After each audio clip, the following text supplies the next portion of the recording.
continuidade hoje ao estudo do livro de Atos, especialmente lidando novamente com mais um episódio agora que se refere à igreja de Antioquia. Na semana passada, as últimas 2 semanas, primeiro o Helder e depois eu, lidamos com o mesmo texto, que é aquele texto que termina dizendo que a igreja de Antioquia foi o local em que primeiro se chamaram aquelas pessoas cristãos. E nós lidamos, inclusive, na última semana, sobre 3 grupos de personagens daquele texto, que foi o crente comum, ali com a proclamação do evangelho, são perseguidos em Jerusalém, são espalhados. Cassiano, acho que foi muito forte ali, viu? Alguém pode depois uma diminuidinha para mim ali, por favor. Eu estou quase voando aqui, não é? Que? Tranquilo, obrigado. Agora está perfeito, né? Nós lidamos então com 3 grupos de personagens, e o primeiro foi o grupo dos crentes comuns, através da proclamação de 2 elementos da fé, a proclamação do arrependimento e da fé, e muitos creram e se voltaram. Nós lidamos com esses 2 verbinhos lá. Aquela igreja foi formada pela proclamação de gente normal que tinha fugido da perseguição. Lidamos um pouquinho com o papel de Barnabé como pastor daquela igreja, que exortava os irmãos à perseverança. Então, um líder experiente e seu valor ali naquela igreja. E finalmente lidamos ainda com um líder em treinamento, o Saulo, depois o apóstolo Paulo, que tem a prática assistida por um pastor experiente. E não é à toa que o texto termina com aquela frase que eu já mencionei aqui, que ali surge essa denominação cristãos. E logo que a igreja é fundada, então nós temos esse começo da igreja de forma um começo muito bom. Surge um acontecimento que mostra que a igreja de Antioquia é, no mínimo, uma grande continuidade daqueles padrões de excelência que já existiam na igreja de Jerusalém, seja na fé, seja no cuidado, e especialmente que nós vamos lidar hoje, na generosidade. Vou pedir que você abra comigo então o texto de Atos capítulo 11, versículos 27 a 30. Nós vamos lidar então com uma situação de oferta da igreja de Antioquia, Atos 11, 27 a 30.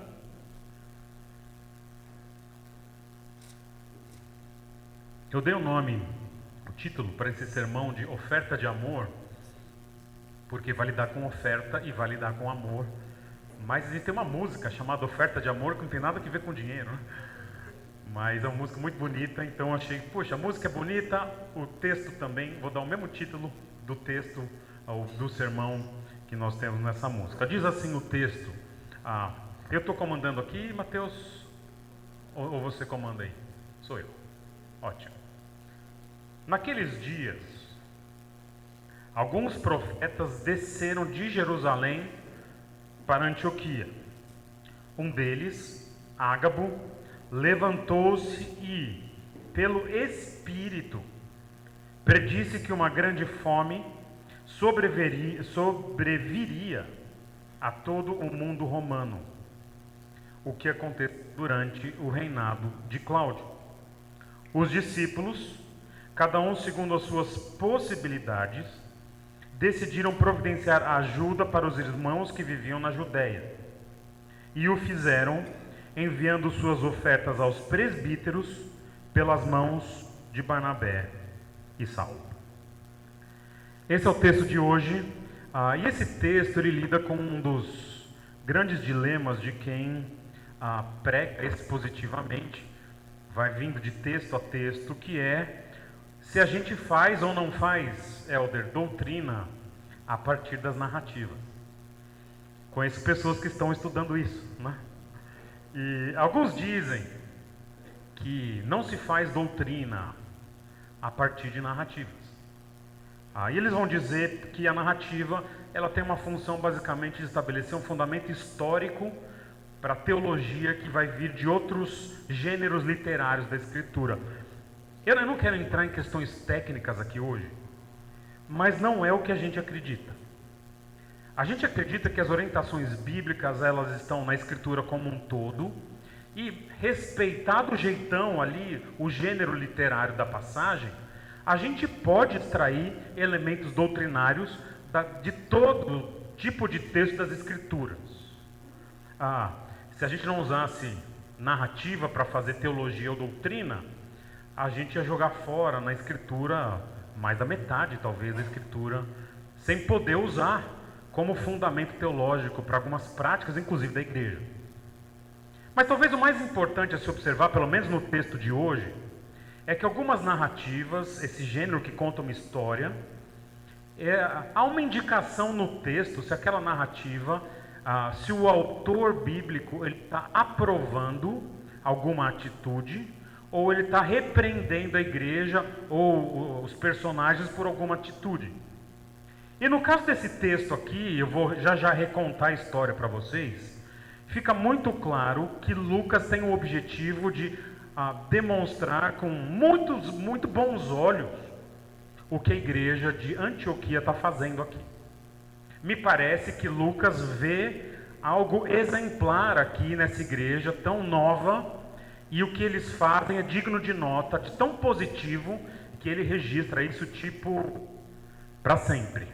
Ok? Então, quando a narrativa me dá a ideia de que o ato é aprovado, é provável que eu tenha elementos neste texto que a gente poderia repetir e que Deus aprovaria também, dadas as circunstâncias nossas ou de outras igrejas que são diferentes dessas aqui, ok? Então, eu tenho entendido, é uma das propostas que eu entendo de como a gente usa a narrativa, especialmente quando ela traz um senso positivo do que foi feito lá atrás.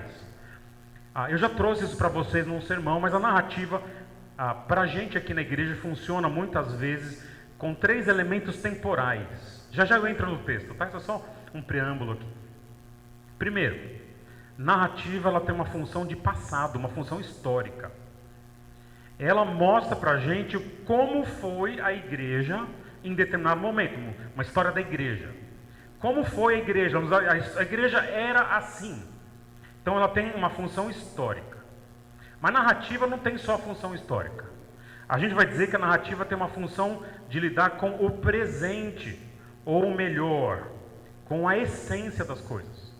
Ela mostra como a igreja foi, mas nesse elemento que nós vamos lidar com ofertas hoje, mostra também um pouquinho do que é a essência do ofertar das igrejas.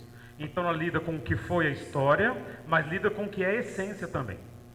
E a gente entende também que é um elemento, digamos assim, futuro de uma narrativa, que lida com algo que foi aprovado por Deus lá atrás, sendo também aquilo que uma igreja hoje tem como potencial e ela pode ser um dia.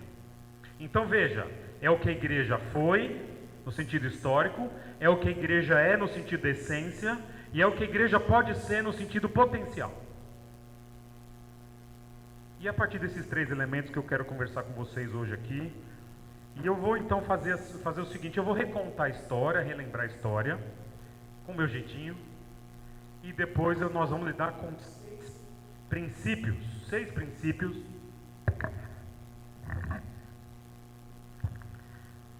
princípios rápidos, ok? Sobre ofertas de igrejas, ou na igreja, ok? Essa história, pequena história aí nesses 3 versículos, é uma história muito interessante. A igreja de Antioquia está funcionando. Vou jogar para vocês só lembrar onde é essa igreja aqui. A igreja de Antioquia está ali no cantinho, ela está funcionando. Então a turma saiu de Jerusalém, subiu até Antioquia.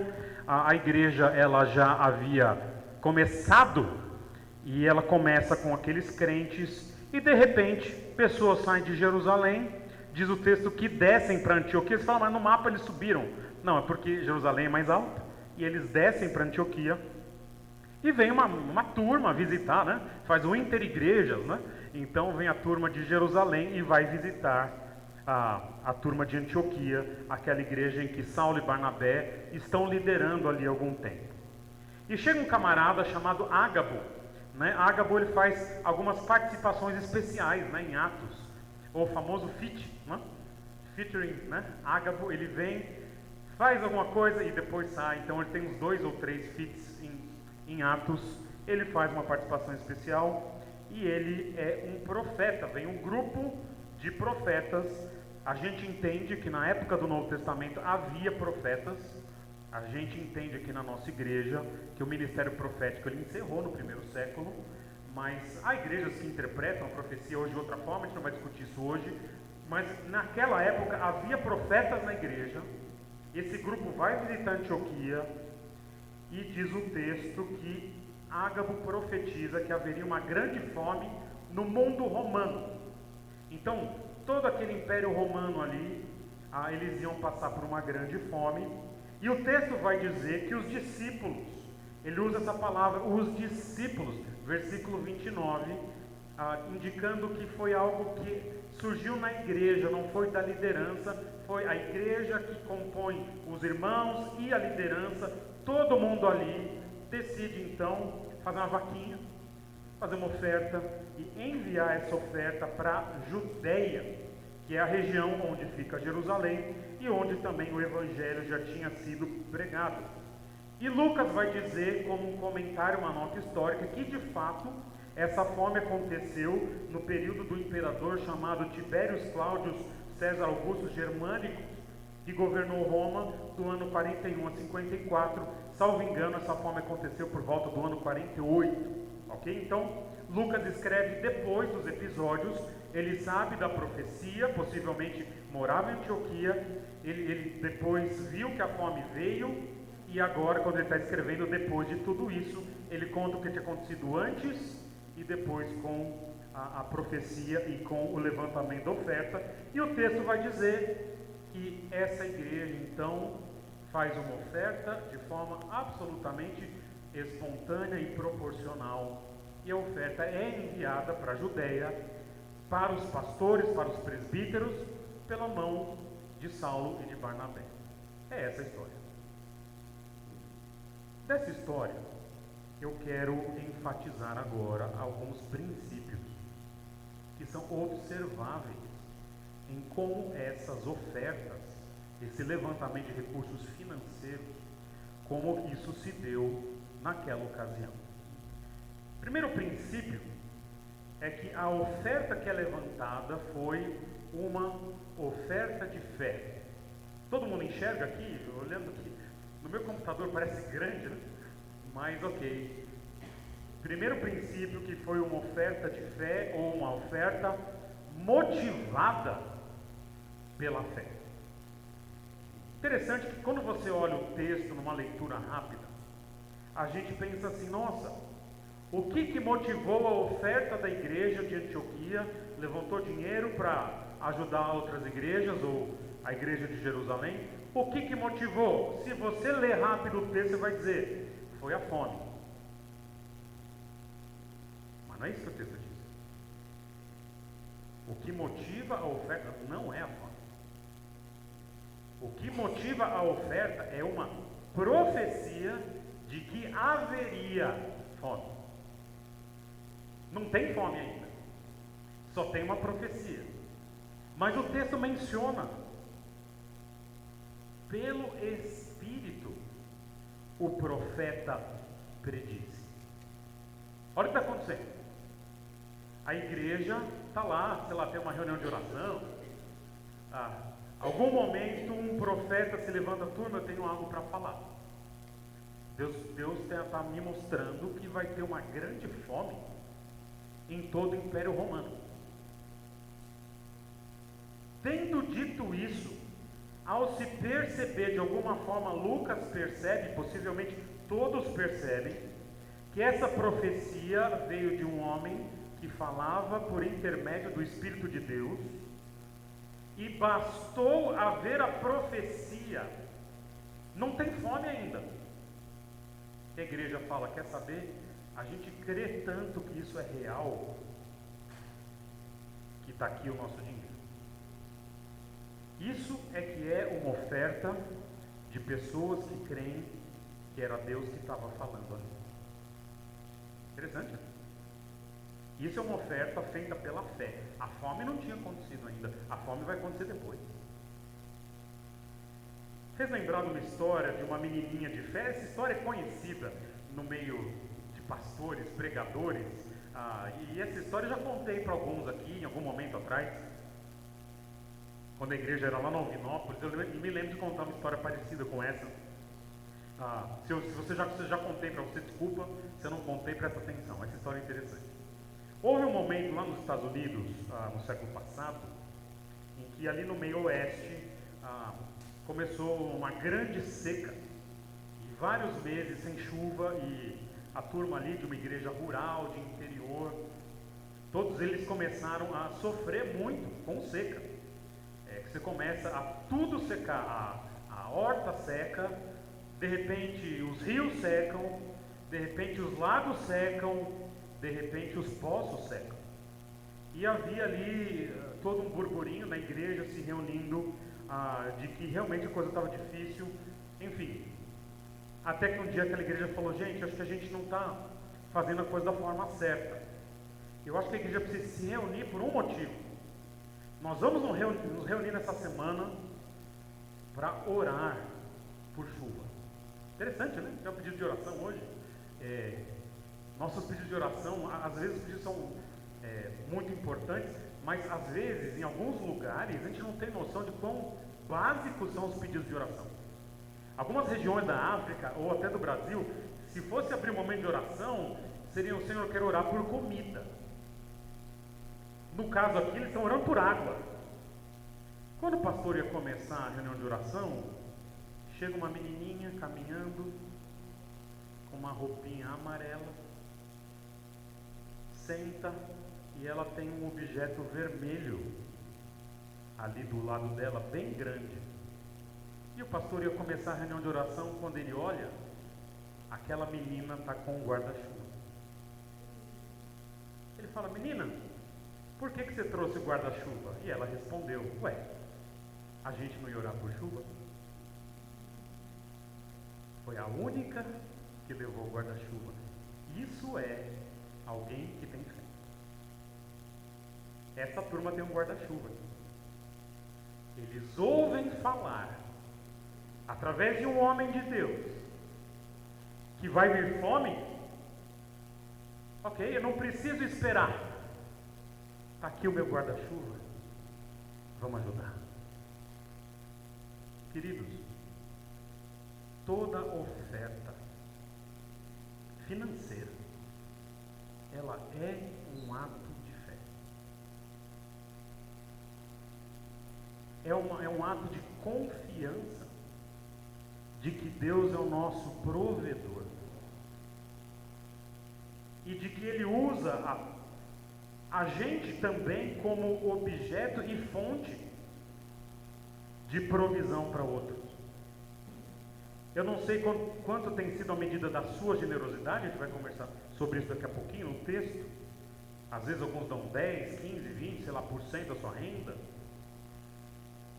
Mas quando a gente abre mão de parte significativa daquilo que Deus dá para a gente é generoso nessa contribuição. Eu estou dizendo o seguinte: Senhor, esse dinheiro talvez até fizesse falta para mim, mas eu confio tanto que o Senhor é meu provedor, e que naquilo que o Senhor se compromete, que é o básico, não o supérfluo, o básico, eu confio tanto que não vai faltar. E esse é o primeiro princípio que nós vemos no texto aqui, que a oferta daquela igreja é uma oferta que acredita naquilo que Deus fala. Uma oferta por causa, ou pela, ou de fé. Mas olha lá, segundo princípio que é usado aqui, é o princípio de uma oferta, eu ia chamar de voluntária, mas é pouco. É uma oferta espontânea.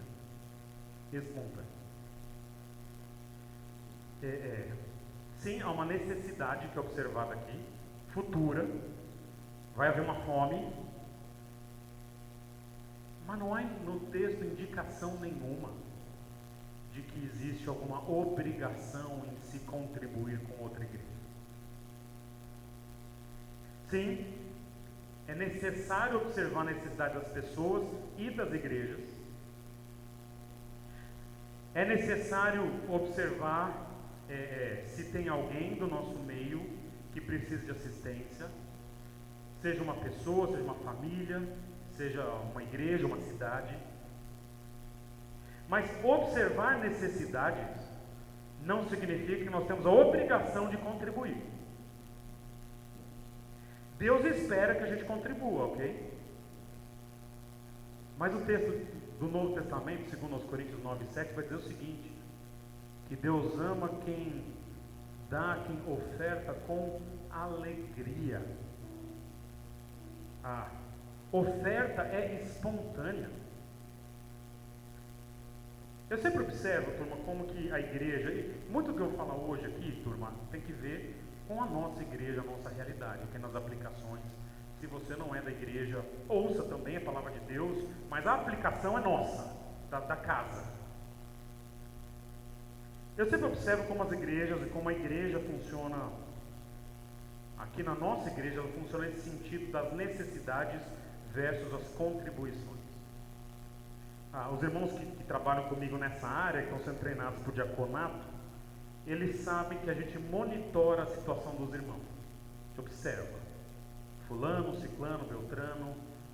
Nós estamos observando. Às vezes a gente observa e contribui. Às vezes a gente observa e não contribui. Há situações que nós olhamos e falamos, vamos contribuir. E as situações que nós falamos, vamos esperar. Seja como for, mesmo quando há necessidade, há situações em que a gente entende que é melhor esperar. Por conta de alguns critérios bíblicos, como por exemplo, em 1 Timóteo capítulo 5, quando algumas viúvas não vão receber sustento da igreja, por questões específicas delas ali. Eu me lembro de uma das igrejas que eu frequentei, que houve uma proposta de se trocar as cadeiras da igreja. A proposta inicial é que se comprasse cadeiras dessa branquinha que nós temos aqui. Mas havia um irmão naquela igreja, que foi daquela igreja por muitos anos, e era um irmão com uma condição financeira muito boa. Quando eu digo muito boa, é tipo, vocês não têm noção, né? Muito boa mesmo. E ele disse, essa cadeira branca ela é muito ruim, vamos pegar uma estofadinha, os irmãos saem tudo quadrado depois do culto, depois do sermão. E o pastor daquela comunidade disse, vamos fazer assim então, eu vou anotar aqui, cada irmão vai levantar a mão, nós não fazemos assim aqui, ok? E vai falar quantas cadeiras vai ofertar. Aí começou, dou 10, dou 20, 50, ok? Não estou dizendo que é errado ou certo fazer assim, eu prefiro não fazer assim. Inclusive até foi interessante que a gente era seminarista na época. Rapaz, aquele mês estava apertado. E eu estava lá atrás, fiquei quietinho. Né? Vai que sobra para mim. Aquele irmão não perdoou. E o seminarista? Falei, rapaz, vamos orar. Mas a oferta tem que ser voluntária. Talvez é assim, é o melhor jeito. Eu fui já sendo pastor anos depois, eu fui numa determinada igreja e já era pastor e eles chamaram os pastores da frente da igreja. Se eu não me engano, era um culto missionário. Foi num púlpito alto, grande. E o pastor que comandou aquele culto disse assim, pegou os pastores, vocês são pastores. E hoje nós vamos levantar uma oferta missionária, vocês têm que ser os primeiros a ofertar. E eu dei o famoso golpe do esqueci a carteira.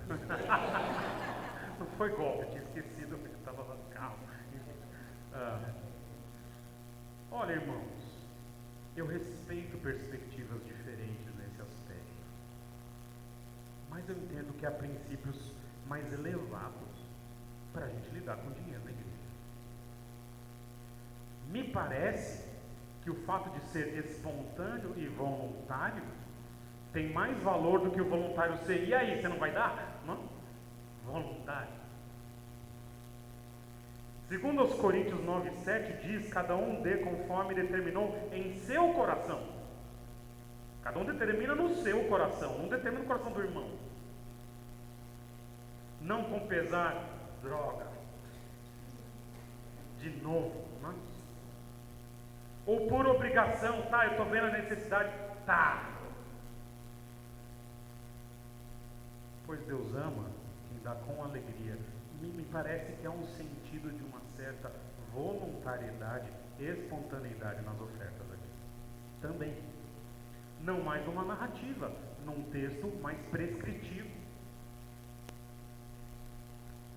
Fazemos por fé e fazemos de forma espontânea ou voluntária, havendo necessidade ou não. Nós temos que olhar as necessidades, mas elas não implicam necessariamente que a oferta vai ser por causa disso.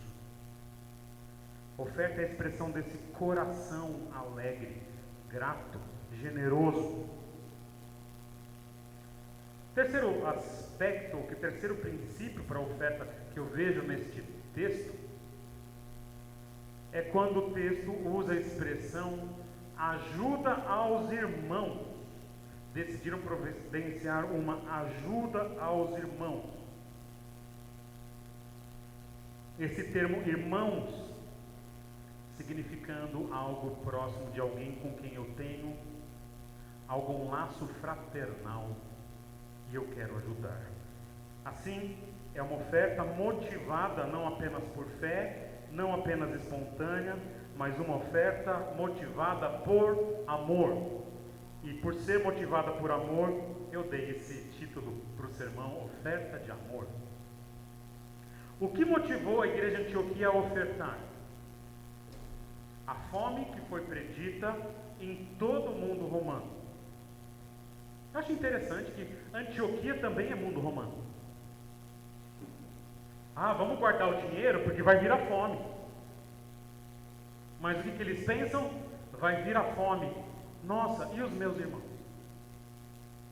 Ele coloca o outro à frente da sua própria necessidade. Isso é amor. Olha, se nós podemos ajudar, vamos ajudar.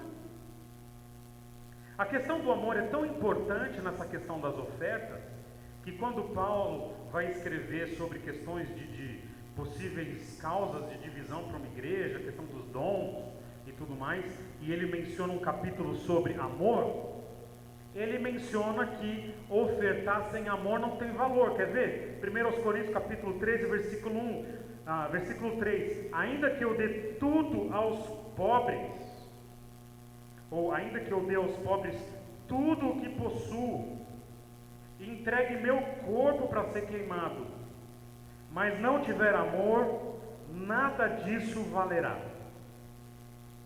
É possível então alguém ofertar, olha que interessante, em 1 Coríntios 13, é possível alguém ofertar tudo, 100% da renda, e ainda assim não ter valor diante de Deus. Porque esse aspecto de irmãos, de pensar no próximo, esse amor, isso é importante. Nas Escrituras, irmãos, oferta é sempre uma expressão de amor, de forma bem específica, inclusive de gratidão, não só a Deus, mas às pessoas. Muitos daqueles crentes que estavam em Antioquia aprenderam da fé quando moravam em Jerusalém. Eles têm esse carinho, essa gratidão, possivelmente aqui. E como que eles demonstram isso? Puxa, vai vir uma fome, vamos mandar Barnabé e Saulo para lá para eles fazerem estrelinha na mão dos irmãos. Vamos mandar carta para eles, vão ficar felizes. Mas o amor é mais que isso, ele precisa ser prático. Os irmãos sabem aqui na nossa igreja que nós não controlamos e não sabemos, eu não sei, quais são os irmãos que ofertam a igreja e não ofertam. Eu não sei. Então, tudo que eu vou falar aqui é ótimo porque eu não sei. Então, se você contribui, muito bom. Se não contribui, muito bom também. É você em seu coração. Eu não controlo com o pastor quem dá e quem não dá. Eu sei quanto entra. Eu tenho acesso à conta, mas eu não clico lá na ofertinha. Não aparece lá para mim. Ah, nossa, essa veio do... Não, e essa? Mas eu não faço. Fica tranquilo. Não estou em paz. Por outro lado, há um tempo atrás, eu pedi uma estatística para o Andréas, nosso tesoureiro. Andréas, nessa época agora que todo mundo faz praticamente depósito, conta para mim o número de depósitos mensais, em média, da igreja. Aí ele chegou a um número lá, enfim, 15. E eu na minha planilha lá de pessoas da igreja, vejo que tem 30 famílias na igreja. Foi essa estatística. Se não são os valores, os números reais, essa estatística. Então, a média de depósito da igreja era naquela ocasião, estou certo, André? 15 depósitos no mês, sendo que na igreja nós temos uma frequência, tínhamos de 30 famílias. O que esses dados indicam? Aliás, em Minical, então, eu acho que eu estou certo nesse dado, mas eu não olhei essa. A oferta média das famílias era R$500 naquele momento. Olha que interessante.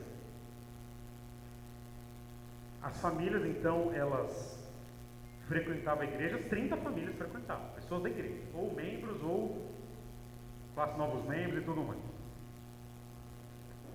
Vinham aqui todo domingo, ou quase todo domingo. Recebiam a comunidade, recebiam o alimento espiritual preparado do nosso jeito, com os nossos dons, às vezes melhor, às vezes pior, mas recebiam assistência pastoral, recebiam os cuidados da igreja. Na hora de ser grato, metade da igreja. Metade da igreja. Pastor, obrigado pelo sermão. De nada, meu papel. Nossa, irmãos, a igreja é uma bênção, é mesmo. Mas como que eu expresso essa gratidão na prática? Veja, estou falando com a igreja hoje. Eu creio, Andrés, que muito disso já melhorou bastante. Vamos fazer isso na próxima assembleia? Aliás, acho que melhorou bastante. Vamos falar de coisa de 2, 3 anos atrás, não é isso? Eu lembro que eu preguei, teve uma assembleia que eu estava, onde está o Sérgio lá, né? Naquela região da igreja. Se eu amo a Deus, se eu amo o povo de Deus, se são meus irmãos, eu expresso isso de várias formas, inclusive financeiramente. A oferta foi de fé, já perdi o negocinho, foi espontânea, foi por amor, mas olha que coisa prática aqui agora. Os discípulos, cada um segundo as suas possibilidades. Não é todo mundo dando a mesma coisa, ela foi proporcional. Esse é um dos princípios mais consistentes de oferta no Novo Testamento. Proporcional ao quê? Ao que você tem. Seja recursos, seja o amor, seja a fé. Proporcional. No caso aqui, foram os recursos, possibilidades. Quem pode dar mais, oferta com mais. Interessante que eu fiquei pensando no texto de Marcos 12, da viúva pobre. O texto é chamado, historicamente, o texto da viúva pobre. E Jesus está ali observando as ofertas financeiras no templo, e vem aquele monte de dinheiro aqui, monte de dinheiro ali, e chega uma senhorinha e dá 2 moedinhas. Não vale nada. Jesus faz algo que ele fez poucas vezes no Novo Testamento. Ele elogia aquela mulher. Ele fala, olha, todos deram do que lhe sobrava, mas ela da sua pobreza deu tudo o que possuía para viver. Então, se nós falamos de oferta proporcional, ela deu 100%. 100%. Eu acho interessante, né? Que eu não sei se a vida financeira daquela viúva melhorou, possivelmente não. Mas eu sei de uma coisa: se ela de fato confiou em Deus, em Jesus, e ela foi elogiada por Jesus, ela deve estar na eternidade, chegando lá: oi, tudo bem? Tudo. Qual é o seu nome? João. João o quê? João Calvino. Puxa, parabéns. E a senhora? Não, não, meu nome não interessa. Seu João, o senhor é famoso, né? Sou famoso. Qual o versículo que o senhor está? Não estou em versículo, eu estou na história. Depois você abre lá em Marcos 12. Interessante, né? Ela fez tão pouco, mas fez tanto. Por quê? Porque ela fez algo, mas veja, ela deu tudo. Mas as ofertas não é comum que sejam assim. O normal é que haja uma proporcionalidade. Cada um dê conforme determinou no seu coração. Me dá uma ideia de que eu calculo esse valor com generosidade, mas de acordo com o que eu tenho. Aliás, nesse texto de 2 Coríntios 9, no versículo 6, indica algo. Lembrem-se: aquele que semeia pouco também colherá pouco, e aquele que semeia com fartura também colherá fartamente. Que ele está dizendo o seguinte: deve ser meio proporcional, inclusive, a nossa medida de generosidade.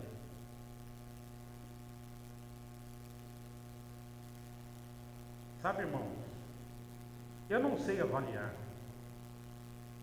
se uma oferta de R$500 ela é muito ou pouca. Não sei avaliar. Posso ser bem específico com vocês? Posso? Vou ser específico, acho que precisa ser às vezes direto. Se alguém ganha R$5.000 e oferta R$500, cara, é bastante. Porque está tirando R$500 da sua renda, que numa renda de 5.000 faz diferença. Não faz?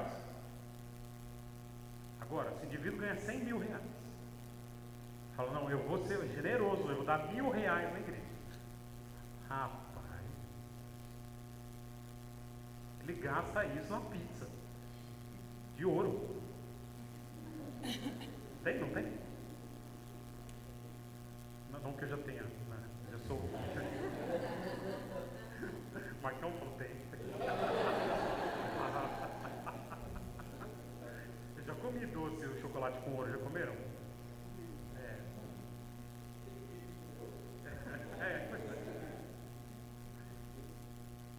Na igreja de Atos, quem ganhava mais, contribuiu com mais. Quem ganhava menos, tranquilo, contribuiu com menos. Respeita essa proporcionalidade. Quinto princípio, versículo 30. E o fizeram enviando suas ofertas aos presbíteros. Não dá para ter certeza se já neste momento da igreja há um conceito bem definido de um presbítero como um pastor e líder da igreja. Eu creio que se não tem, já está a caminho. Mas é interessante que se a oferta vai para a Judéia, a gente pressupõe que vai chegar em Jerusalém. Há apóstolos na igreja de Jerusalém, mas há presbíteros na igreja de Jerusalém também, que em Atos capítulo 15 é mencionado Tiago, irmão de Jesus, como um presbítero, e possivelmente até os próprios apóstolos se tornaram pastores ou presbíteros, porque o apóstolo Pedro se apresenta como presbítero em 1 Pedro capítulo 5, versículo 1. Falei rápido.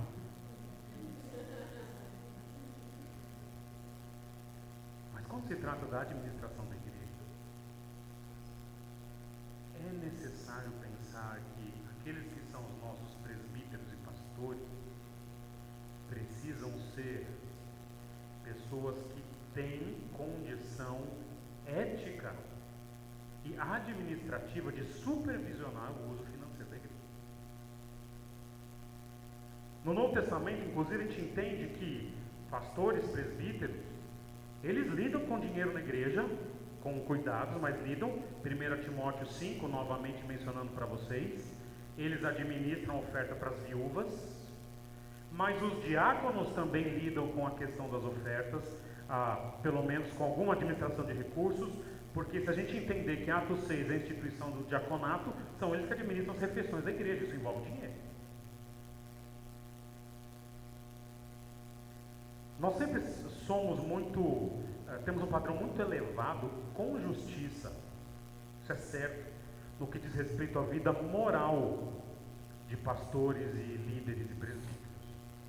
Pastor caiu no adultério, já vai para o inferno direto, essa é a visão da turma.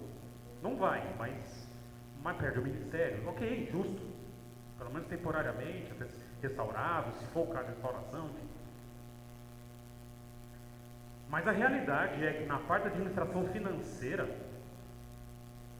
a gente é muito generoso com pastores que são às vezes maus administradores ou em alguns ambientes administradores perversos e antiéticos. Pastores gananciosos, pastor ladrão, não pode ser assim. O texto pressupõe que essa oferta vai aos presbíteros por conta da confiabilidade que esse grupo ali da Judéia, de Jerusalém, vai ter no uso dos recursos. E nós vamos desenvolver, e turma, eu acho que nós temos desenvolvido aqui, e se precisa aprimorar, a gente aprimora, uma cultura de transparência financeira na igreja. Se o dinheiro é da igreja, administrado por uma liderança, a igreja precisa saber como ele administra. E muitas das igrejas que eu conheço acabam sendo pragmáticas no sentido de que, olha, é muito dinheiro que entra, melhor a igreja não saber. Eu penso o contrário. Não sei como vai ser se o dia entrar muito dinheiro, né? Mas quanto mais dinheiro entra, mais a igreja precisa saber. Essa cultura de que o pastorado e o presbitério lida com coisas importantes, eu vou cavocar um pouquinho mais no último ponto aqui, no último princípio. Olha lá. Não apenas a oferta é entregue aos presbíteros, como ela é entregue por pessoas de extrema confiança. Quem que vai levar esse dinheiro? Barnabé e Saulo, ainda nessa ordem. Barnabé é aquele camarada que no Novo Testamento é só elogio. Homem bom, cheio de espírito, de fé, é aquele que dá o campo, generoso, o Zé das consolações. São líderes aqui em Antioquia, e Barnabé é um homem acima de qualquer suspeita. Então, quando a igreja precisa levar uma bolada, fala, rapaz, esse seu trabalho é importante aqui, quem que vai ser? Vão pegar quem é confiável nessa área. Veja, pessoas lutam com os mais diversos pecados. Todos aqui. Chega alguém, um visitante aqui, chega todo engraçadinho, alegre, feliz. Qual é o pecado que esse indivíduo luta? Eu sempre falo isso para você porque é real. Todos nós lutamos. Alguns lutam em pecados relacionais, outros morais, outros éticos e outros os três. No entanto, quem lida com dinheiro e igreja tem que ser nessa área da ética e do dinheiro acima de qualquer suspeita. Não, eu só tenho uns processos por 171, mas eu quero ser candidato à tesouraria de amigo. Sabe, todo mundo sabe o que é 171, né? É estelionato, né? Coisa leve, só enganar os outros para não ter dinheiro. Esse cuidado. Você imagina a gravidade que está acontecendo aqui. Aquela igreja que vai passar fome, pegou dos seus recursos, entregou na mão de 2 homens e falou, leva para outra igreja. A igreja não pode ficar sem dormir. Fala, meu Deus, eu deixei o dinheiro na mão daquele camarada. Não vai fazer que nem a faculdade de medicina lá em São Paulo. 900 mil reais, fala, quem vai administrar? Você. Pega a moça aqui. gastou com carro importado, com aluguel, com loteria, né? Trocou de roupa, trocou de armário, trocou de casa, assim, 900 mil reais, perdeu 900 mil reais. Gente, é uma oferta da igreja. Esse dinheiro é beira a santidade, né? Aliás, todo dinheiro é santo, não só esse, né? Todo recurso que Deus dá é para agradecer, para agradar a Deus, não só esse. Mas esse ainda tem uma oferta da igreja, tem um... Né?